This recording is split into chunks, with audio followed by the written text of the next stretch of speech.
얼마 전에 제가 동해 여행 갔었던 적이 있었어요. 그 아내와 같이 잠시 여행을 갔다 왔는데, 그냥 가는 길에 이렇게 저는 운전하고 있어서 옆에 길을 이렇게 가는데 한 20, 30명? 많게는 한 40여 명, 3, 40여 명 정도 되는 사람들이 다 상복을 입고 행진을 하고 있는 거예요.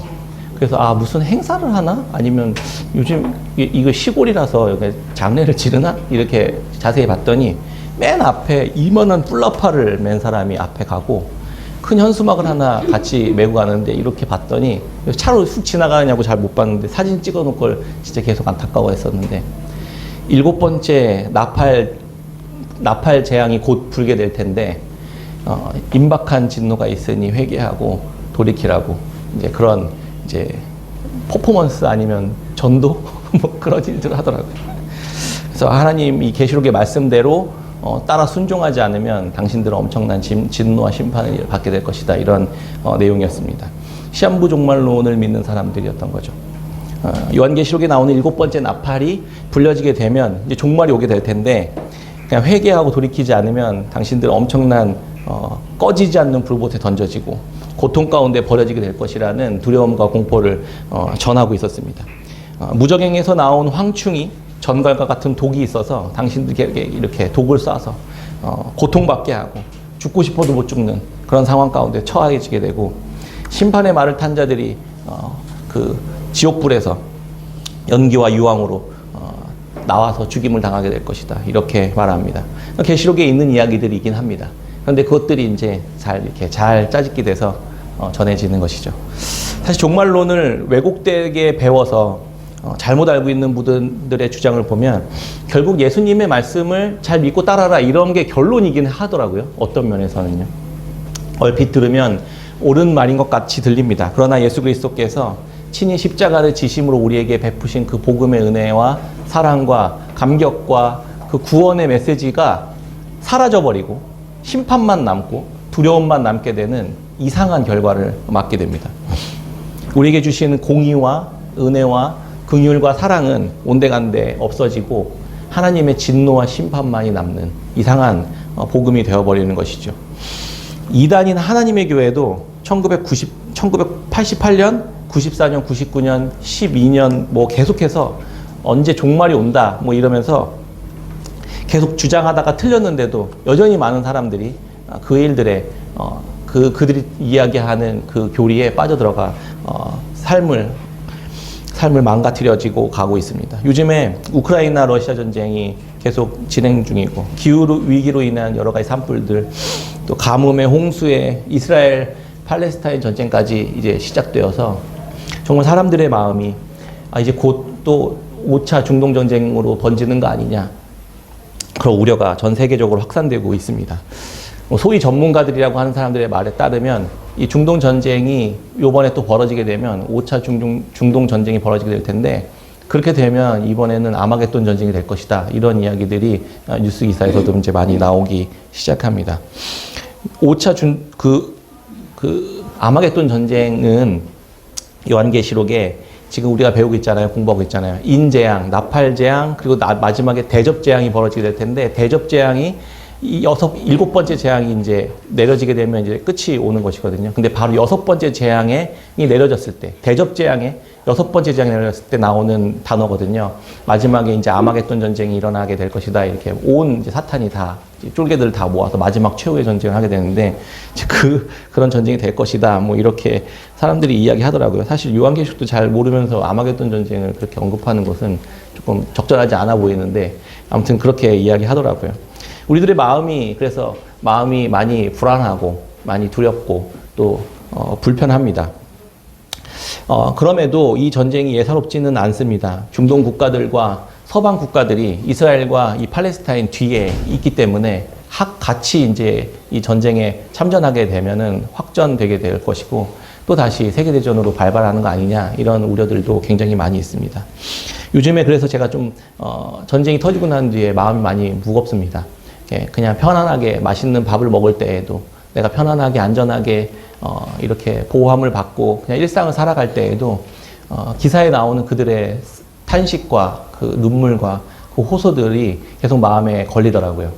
내가 이렇게 안전하게 나는 이렇게 우리는 보호함을 받고 있어야 할 이유가 뭔가, 우리가 뭘 더 대단히 잘해서 이렇게 된 걸까, 이런 생각들도 하면서 눈에 많이 아른거립니다. 그래서 주께서 이 전쟁이 더 심각해지지 않도록 도우시기를 우리가 같이 계속 기도했으면 좋겠습니다.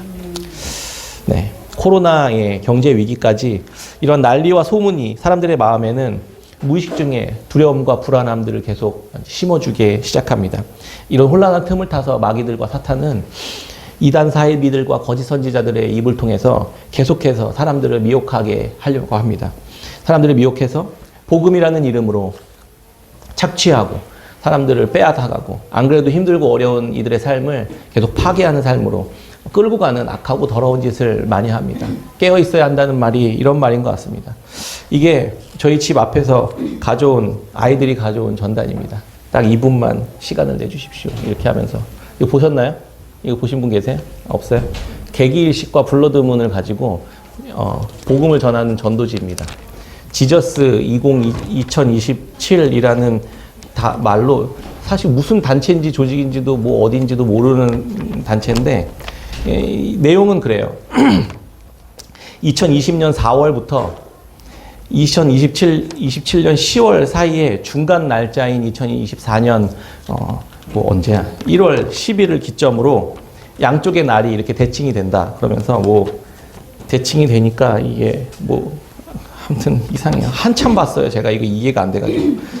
그래 주장합니다. 2020년에 있었던 계기일식과 2027년 계기일식이 24년 중간의 날짜로 이렇게 이렇게 접히는, 완벽하게 이렇게 똑같이 반반씩이 접히는 그런 거라고 하면서, 하늘의 징조를, 하느님께서 질서의 하나님께서 하늘의 징조를 하늘에다가 그려놓으셨고, 그 그려놓으신 그 계시가 요한계시록의 별책부록이랍니다. 요한계시록의 별책부록을 보고 종말의 날짜가 2027년에 어느 날 있다고 주장하는 시험부 종말론자들의 세련된 말, 또 다시 슬금슬금 기어 나오기 시작했습니다. 헛소리도 세련되게 하면 사람들이 미혹됩니다. 세련되게 한다고 미혹되지 마시고, 도대체 무슨 말인지 모르겠어요. 저 한참 쳐다봤는데 저희 아이들이 얘기를 해주더라고요. 아니, 당연히 날과 이것들이 달과 그 해의 그 주기들을 보면서 우리가 날짜를 맞춘 건데, 당연히 반복되는 거는 당연한 거 아니야? 이렇게 얘기하더라고요. 저희 아이들이 더 똑똑합니다. 이런 것들이 그럴듯하게 들리는 것은, 오늘날 우리 시대가 난리와 소문으로 흉흉한 상태가 점점 되어가고 있는 것 같아서 더 그런 것 같습니다. 예수님은 우리에게 분명하게 말씀해 주셨습니다. 마가복음 13장 5절에 예수께서 이르시되 너희가 사람의 미혹을 받지 않도록 주의하라. 많은 사람이 내 이름으로 와서 이르되 내가 그라 하여 많은 사람을 미혹하리라. 난리와 난리의 소문을 들을 때에 두려워하지 말라.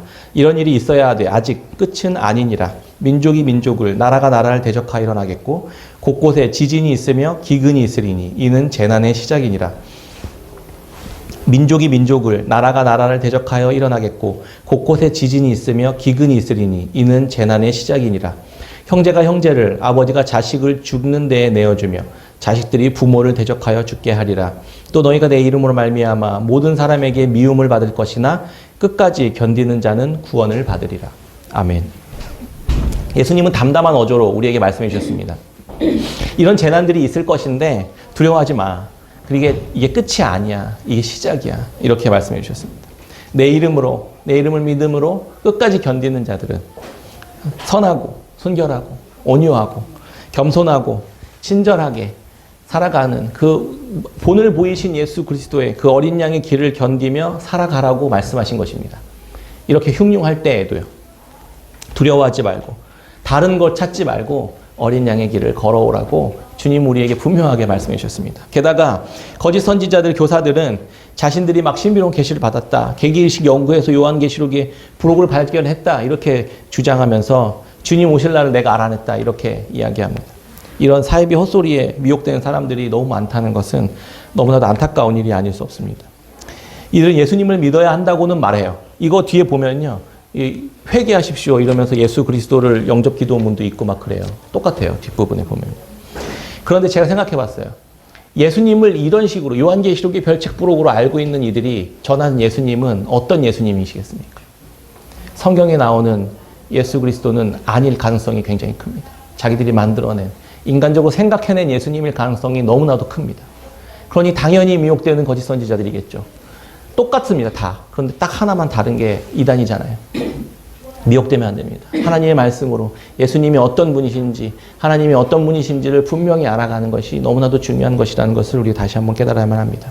예수님이 분명히 말씀하셨습니다. 내가 오는 날과 때는 나도 모른다. 우리 아버지만 알고 계시기 때문에 너희들이 그걸 알려고 할 필요가 없다. 이렇게 얘기하셨습니다. 예수님을 믿어야 한다고 이렇게 말은 하지만 자기들의 이야기들을 계속해서 미혹하는 이야기들에 귀 기울일 필요가 전혀 없다는 것을 우리가 꼭 기억했으면 좋겠습니다. 그런데 왜 이런 식으로 하나님의 말씀을 왜곡하고 바꿔갈까? 하나님의 말씀을 이들은 잘 모르기 때문입니다. 제대로 연구해보고 제대로 공부해보고 제대로 읽어보고 묵상해본 적이 없는 거예요. 요한계시록 제대로 공부해봤겠습니까? 그냥 기도하면서 이게 무슨 뜻인가 보다 자기가 스스로 추측해서 두려움과 불안함을 자기가 마음대로 여기다가 짜집기 해서 집어넣으면서 이런 재앙일 거야 라고 스스로 생각하면서 그렇게 믿어버리고 막 함부로 떠들어대는 것이 이단 사이비들이 하는 짓입니다. 그래서 우리가 말씀을 제대로 이해해야 하고 요한계시록을 잘 공부해야만 하는 것은 너무나도 중요한 시간입니다. 오늘 나팔 재앙과 대접 재앙 사이에 있는 말씀을 통해서 우리가 주의 말씀을 정확히 제대로 알아가는 시간이 되었으면 좋겠습니다. 지난 시간에는 우리가 요한계시록의 3가지 재앙 중에 첫 번째 인재앙까지 살펴봤습니다. 요한계시록 8장부터는 7번째 인재앙이 끝나고 첫 번째 나팔 재앙으로 이어집니다. 7번째 인재앙이 끝나면서 동시에 첫 번째 나팔 재앙과 이렇게 연결되거든요. 이 두 번째 재앙의 사이클이 시작되는 게 8장입니다. 6번째 인재앙과 7번째 인재앙 사이에 우리가 지난 시간에 막간이 있었다 이런 이야기를 같이 나누었죠.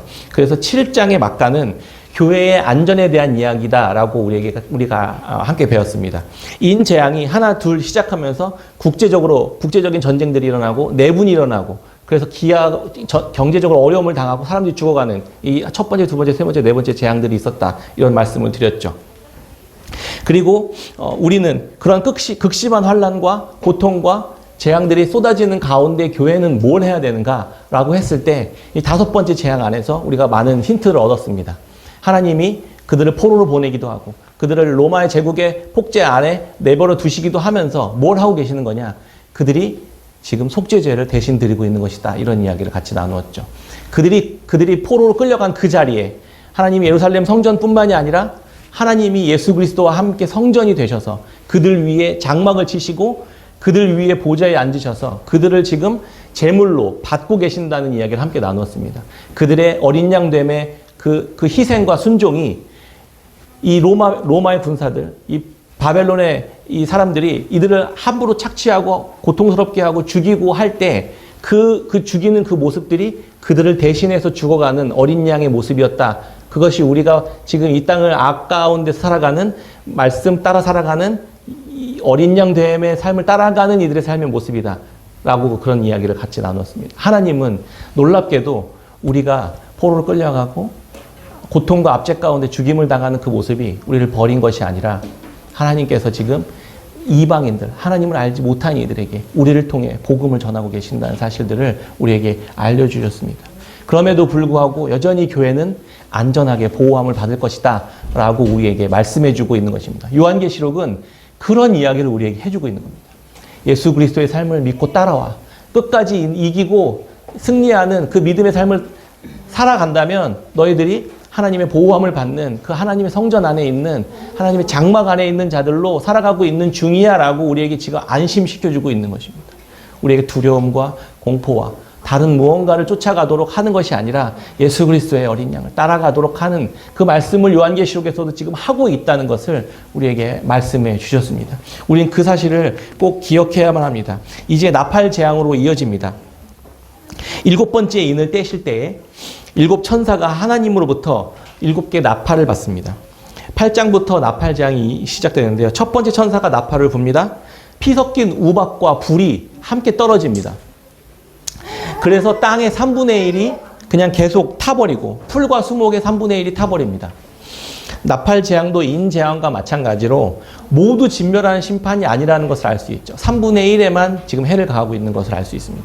하나님의 선하신 하나님의 손에 의해 심판이 내려질 때에 하나님이 지금 다 진멸해 버리려고 쑥대밭을 만들려고 하는 것이 아니라 이들로 하여금 일부만 고난을 받게 함으로 인해서 이들을 통해 돌이키도록 하시려고 하시는 하나님의 마음들을 우리가 볼 수 있는 것입니다.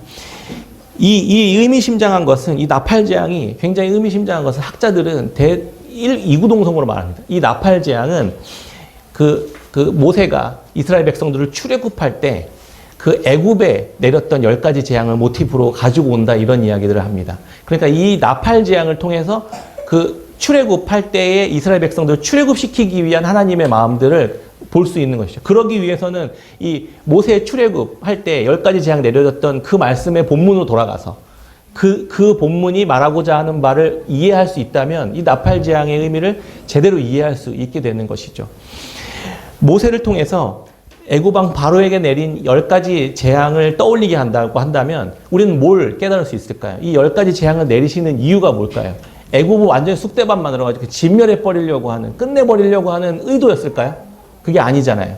이스라엘 백성들을 거기서 건지기 위함이었다는 목적이 있다는 것을 우리가 알 수 있습니다. 나팔 재앙도 동일하게 마찬가지인 것이죠. 하나님의 백성들을 그 로마 제국의 권세 아래서 건지시기 위함이었다는 것을 하나 알 수 있고, 두 번째는 그들을 아예 없애버리기 위함이 아니라 그들 또한 하나님을 알도록 하기 위함이라는 것을 알 수 있는 것입니다. 요한계시록은요, 그래서 이렇게 그냥 하늘에서 뚝 떨어진 것이 아니라 구약의 말씀들, 신약의 말씀들, 선지자의 이야기들을 계속해서 호출합니다. 이 나팔 재앙의 목적이 그래서 하나님의 백성들을 붙들고 있는 이 애굽이라는 제국과 통치자에게 내리는 심판이라는 것을 우리는 알 수 있는 것입니다.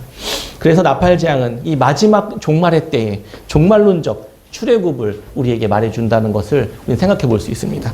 종말의 때에 하나님의 백성들이 이 제국과 권세 아래에서 종노릇하며 살아가는 우리들을 건져내기 위한 목적으로 나팔 재앙이 지금 내려지고 있는 것이다 라는 것을 우리는 알 수 있는 것입니다. 출애굽기 9장 23절에 24절부터 26절까지 그 10가지 재앙 중에 8번째 재앙이 내려졌던, 우박 재앙이 내려졌던 말씀 본문입니다. 제가 읽어드리겠습니다. 모세가 하늘을 향하여 지팡이를 들매 여호와께서 우레소리와 우박을 보내시고 불을 내려 땅에 달리게 하시니라. 여호와께서 우박을 애굽 땅에 내리심에 우박이 내림과 불덩이가 우박에 섞여 내림이 심히 맹렬하니 나라가 생긴 그때로부터 애굽 온 땅에는 그와 같은 일이 없었더라. 우박이 애굽 온 땅에서 사람과 짐승을 막론하고 밭에 있는 모든 것을 쳤으며 우박이 또 밭의 모든 채소를 치고 들의 모든 나무를 꺾었으되 이스라엘 자손들이 있는 그곳 고센 땅에는 우박이 없었더라.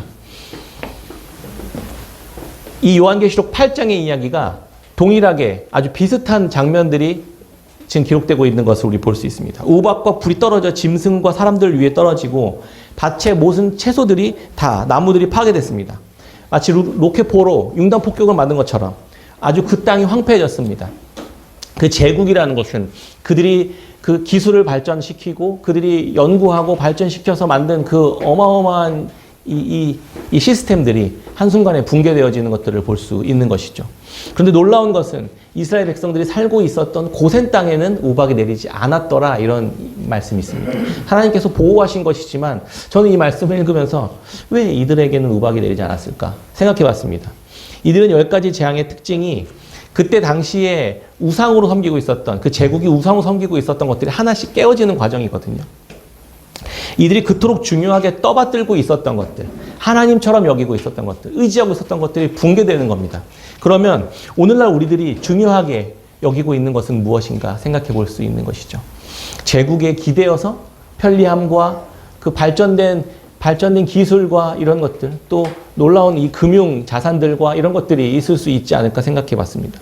로마의 제국 아래서도 유익을 누렸던 것들, 초대교회 사람들도 생각할 수 있겠죠. 이들이 아무것도 얻지 못하는 그런 상실이 이 재앙 가운데 쏟아지게 되었던 것입니다. 반대로 그 나라의 종노릇하면서 살아가고 있었지만 그 혜택을 누리지 못하고 있었던 이스라엘 백성들은 그들이 노리고 있었던 것들을 하나도 갖고 있지 않았던 거예요. 애초에 갖고 있지 않았던 거예요. 거기에 종노릇하며 살아가고 있었지만, 핍박당하며 살아가고 있었지만 다 착취당하면서 살아가고 있어서 그들이 잃게 될 것들을 애초에 갖고 있지 않았던 것은 아닐까. 그런 생각을 해보게 되었습니다. 애굽 왕과 애굽의 제국의 혜택을 입고 있었던 것들에 대한 그런 심판들이었던 것입니다.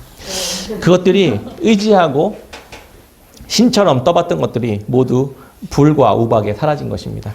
애굽이나 로마 제국이나 이들은 이런 재앙을 맞았을 때 이것들은 하나님이 될 수 없구나 라는 것을 이들은 깨달았어야만 했던 것입니다. 이 재앙의 목적이었던 것이죠.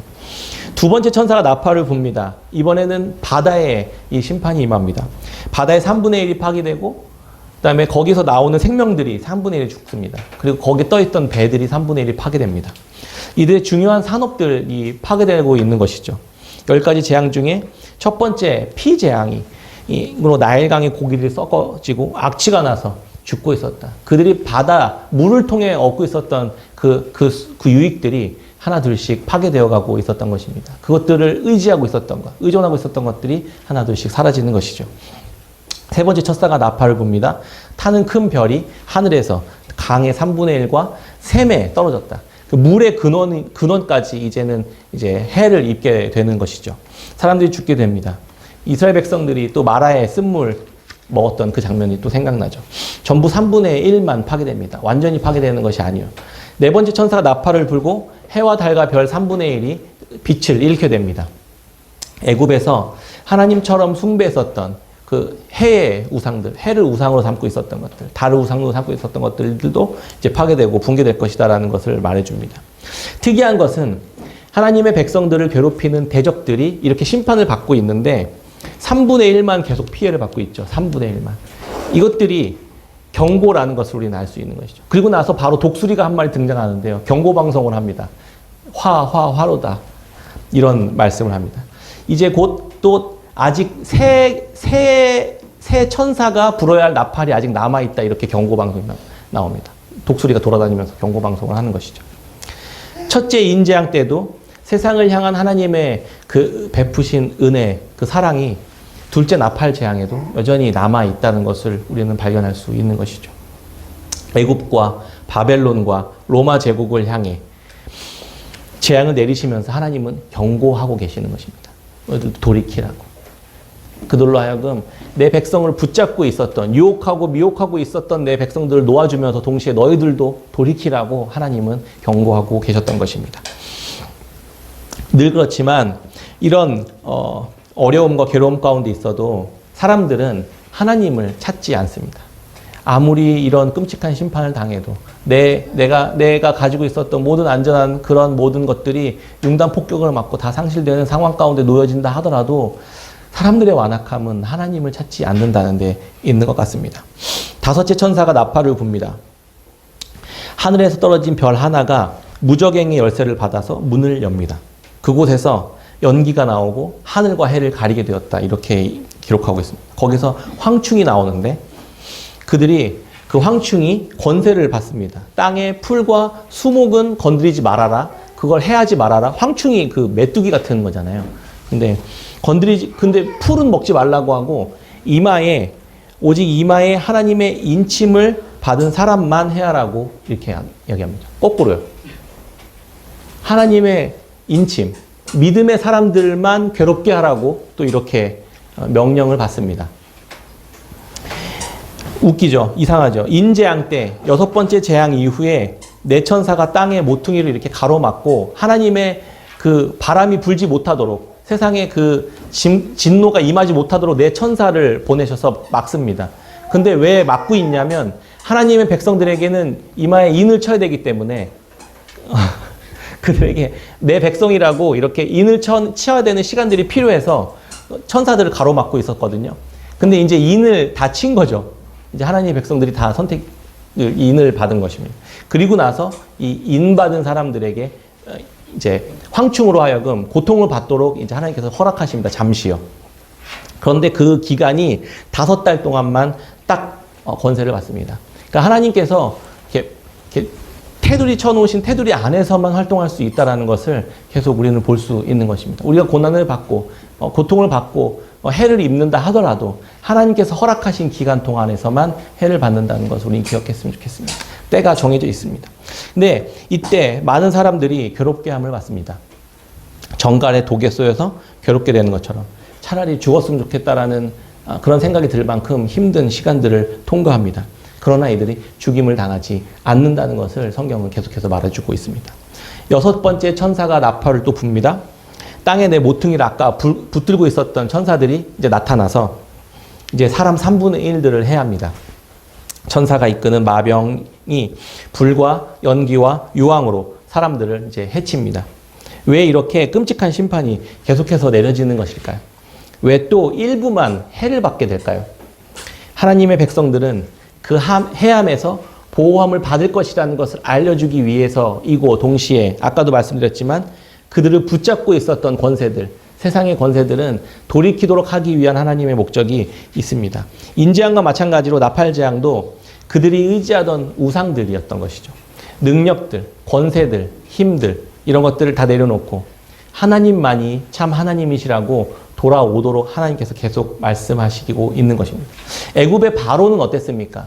10가지 재앙이 다 내려질 때까지 그의 완악함이 꺾이지 않았습니다. 그가 하나님께로 돌이켰다라는 말이 없습니다. 그런데 그가 투항하긴 했어요. 항복하긴 했습니다. 그가 투항했지만 끝까지 하나님을 대적해서 나중에는 그 군사를 일으켜가지고 이스라엘 백성들 뒤를 따라오다가 또 한바탕 그 바다에 수장되는 수모를 겪지 않았습니까?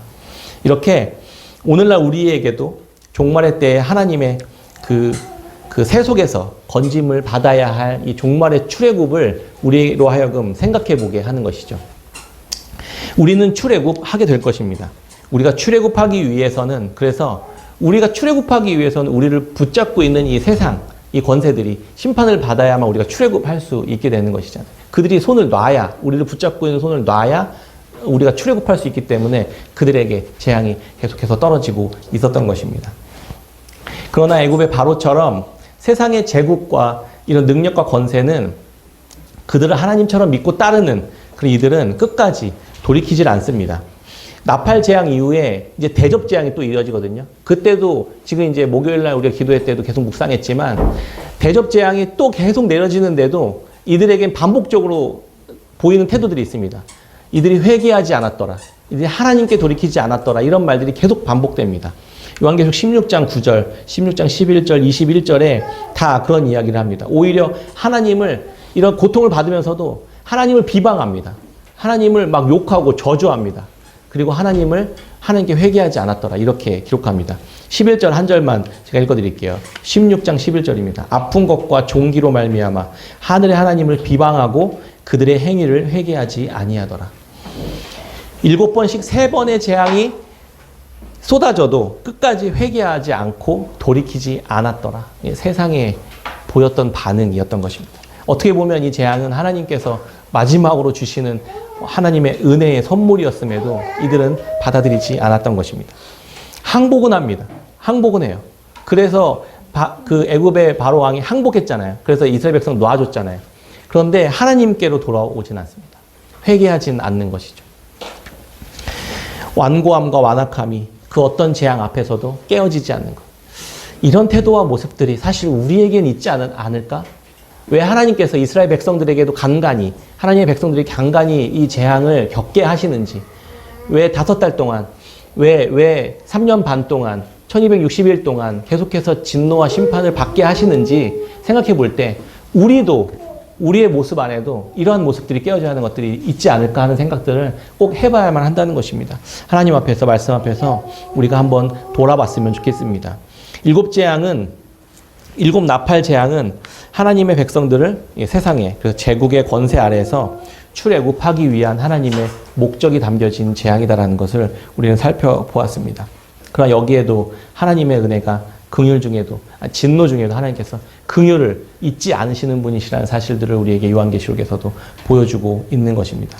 7번째 나팔이 불기 전에 힘센 천사가 또 하나의 환상을 봅니다. 힘센 천사가 이 땅과 바다를 오른발과 왼발로 탁 딛고 서서 나타나서 있습니다. 그리고 그의 오른손에는 두루마리가 하나 들려져 있습니다.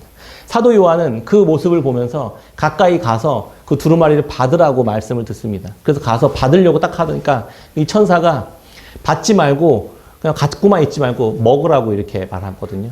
그 장면이 나옵니다. 10장이에요. 그리고 나서 그 사도 요한이 그 두루마리를 천사로부터 이 땅과 바다를 밟고 있다는 것은 땅과 바다가 하나님의 통제와 다스림 안에 있다라는 것을 말씀하거든요. 그 다스림 안에 있는, 그 발 아래 놓여져 있는 그 천사의 손에 들려져 있는 하나님의 말씀을 사도 요한이 먹습니다. 그리고 이게 입에는 너무 달고 배에서는 쓰더라, 이런 말이 있잖아요. 이 말씀이 동일하게 어떤 말씀이냐면 에스겔 선지자가 동일하게 했었던 말씀입니다. 그 에스겔 선지자를 또 이렇게 호출해 옵니다. 에스겔 선지자는 포로기 때 선지자였잖아요. 이 에스겔 선지자도 동일하게 하나님의 두루마리 말씀을 먹고 그러고 나서 사명을 받거든요. 이 세례 요한도 동일하게 지금 이 상황 속에서 이제 7번째 나팔 재앙이 불려지기 전에 하나님의 두루마리 말씀을 먹고 사명을 받습니다. 그 천사가 그러면서 세례 요한에게 이야기하는 말이 요한계시록 10장 7절의 이야기입니다. 찾으실 수 있는 분들은 한번 앞장 읽거든요. 한번 볼까요? 요한계시록 10장 7절입니다. 같이 한번 읽겠습니다. 시작. 7째 천사가 소리내는 날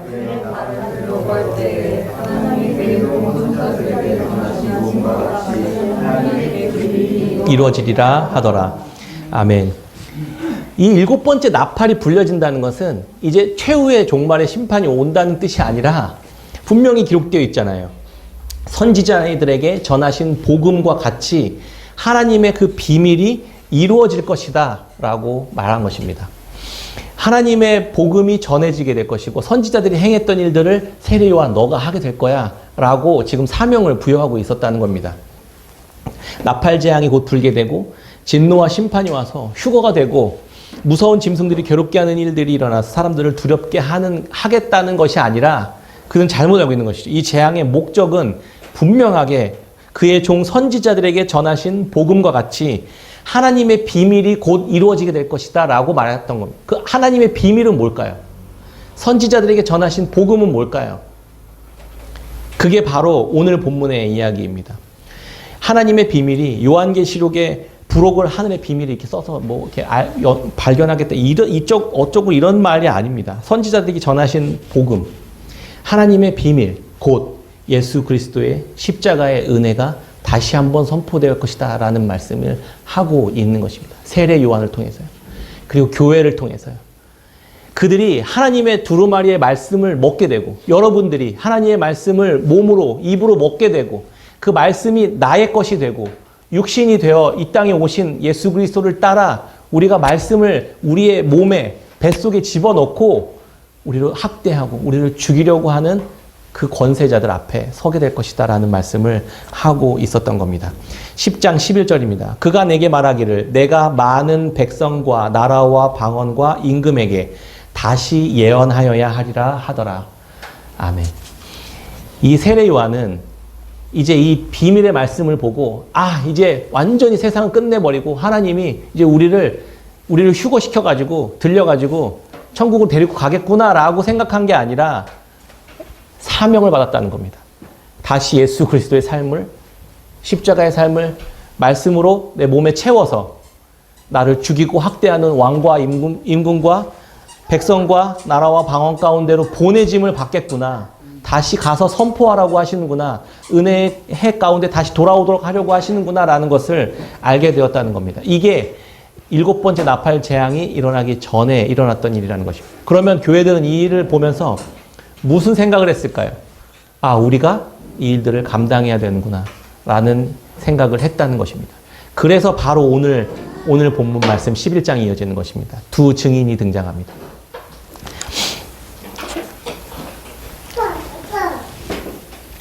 사도 요한은 이 말씀을 가지고 보는데 하나님 또 환상을 보게 하십니다.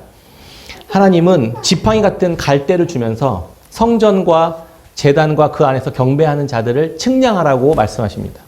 측량한다는 것은 하나님의 보호하심이 있다라는 것을 이렇게 설명한다고 학자들이 이야기하더라고요. 그러니까 측량받은 자들은 성전 안에 있는 자들은 하나님의 철저한 보호하심을 받게 된 것이고 성전 바깥들은 측량하지 말라고 합니다. 그래서 이방인들이 그곳을 마음껏 짓밟도록 하나님께서 허용하십니다.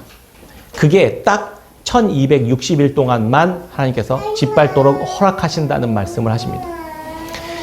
이방인들이 성전을 1260일 동안 짓밟도록 예언합니다. 두 증인을 그래서 근데 그 집 밟는 동안에 있을 두 증인이 두 감람나무와 두 촛대로 이렇게 비유가 되거든요. 그럼 이들은 누구를 의미하는 걸까? 한 사람은 엘리야를 생각나게 합니다. 하늘을 막고 비가 그치도록 3년 반 동안 비가 그치도록 했다 이런 이야기가 있잖아요. 아합 왕 때 엘리야 선지자죠. 또 한 사람은 모세를 떠올리게 합니다. 바로 애굽 왕에게 10가지 재앙을 내렸던 그 물을 피로 변하게 했던 이야기를 합니다. 한 사람은 엘리야, 한 사람은 모세를 의미하는 것이죠. 그런데 안타까운 것은 하나님께서 그 성전 바깥에서 1260일 동안은 이렇게 뭐랄까 어려움을 당하도록 그들이 짓밟도록 허락하셨다고 했잖아요. 그래서 이 두 증인이 짓밟힘을 당합니다. 그리고 죽습니다. 그런데 죽고 나서도 장사를 못 지내고 그 시체를 보면서 하나님의 복음을 전했던 이들이 그들의 복음을 듣고 내가 복음 얘네들 통해서 하도 많이 들어가지고 내가 너무 괴로웠어. 이거 죽은 모습을 보니까 아주 속이 시원하네. 이러면서 죽은 시체를 보면서 막 저주하고 심판하는 일들이 일어납니다. 끝까지 조롱을 당하는 것이죠.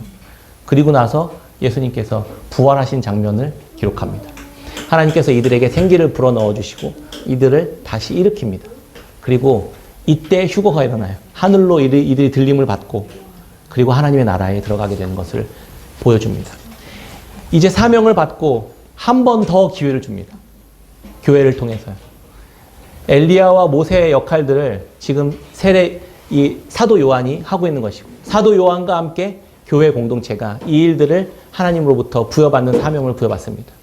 그리고 이들의 결론은 1260일 동안은 끔찍하게 짓밟힘 당하는 십자가의 길을 걷게 될 것이다 라고 하나님께서는 말씀해 주고 있는 것입니다.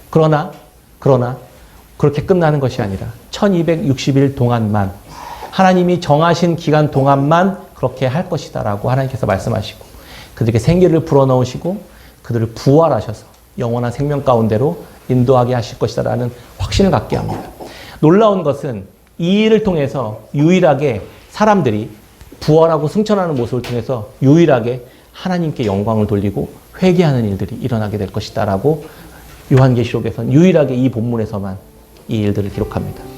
우리가 예수 그리스도를 믿고 따라가는 그 삶, 비참하게 십자가에 죽는 것 같은 그런 삶, 두 증인이 땅에 짓밟히며 사람들에게 조롱받고 살아가는 것처럼 보이는 그 삶, 진노와 심판이 계속해서 나팔 재앙이 계속해서 쏟아지는 그런 곳 가운데서도 주의 말씀을 내 마음과 생각 속에 깊이 채워넣고 복음을 들고 다시 나를 조롱하고 핍박하는 자들 향해 걸어가서 십자가 지는 삶을 살아갈 때 주님은 그 삶을 통해서 믿지 않는 자들로 하여금 하나님께 영광을 돌리도록 하시는 일들을 행하시겠다고 마지막 긍휼을 베푸시겠다고 지금 교회들에게 말씀하고 있는 것입니다. 말씀을 맺겠습니다. 이것이 구원의 길입니다. 이것이 마지막 진노와 심판과 재앙이 쏟아지는 그 곳에서 그리스도인들이 인침을 받은 하나님의 백성들이 살아야 할 마지막 사명인 것입니다. 다른 것들 찾아다닐 필요가 없습니다. 다른 무슨 요한계시록 별책부록 이딴 거 하나님이 기록해 놓은 적이 없어요. 하나님 말씀해 주신 적이 없어요. 오직 말씀하신 것은 예수 그리스도와 그분의 십자가의 길, 어린 양됨의 길, 그리고 무참히 조롱받고 비난받고 무시당하고 그렇게 죽게 될지 모르지만 하나님은 우리에게 생기를 불어넣으셔서 예수 그리스도와 함께 부활하게 하시고 그 영원한 하나님의 나라로 인도하실 것이라는 확신 안에서 그 십자가의 길을 걸어간다는 사실들을 우리가 기억하고 우리가 그 길을 따라가는 하나님의 귀한 하나님의 백성들 다 되셨으면 좋겠습니다. 그때 하나님께서 믿지 않는 자들로 하여금 십자가의 삶을 통해 하나님의 은혜를 보게 하시고 우리를 통해 예수 그리스도를 드러내게 하실 것입니다. 그래서 하나님을 알지 못하는 자들이 하나님께로 나아오는 놀라운 역사들을 하나님께서 우리를 통해 이 시대에 흉흉한 이 시대에 하나님께서 행하실 일들을 우리가 기억하고 우리가 소망하면서 그렇게 날마다 복음 가운데 살아가는 저 여러분들 다 되셨으면 좋겠습니다. 아멘.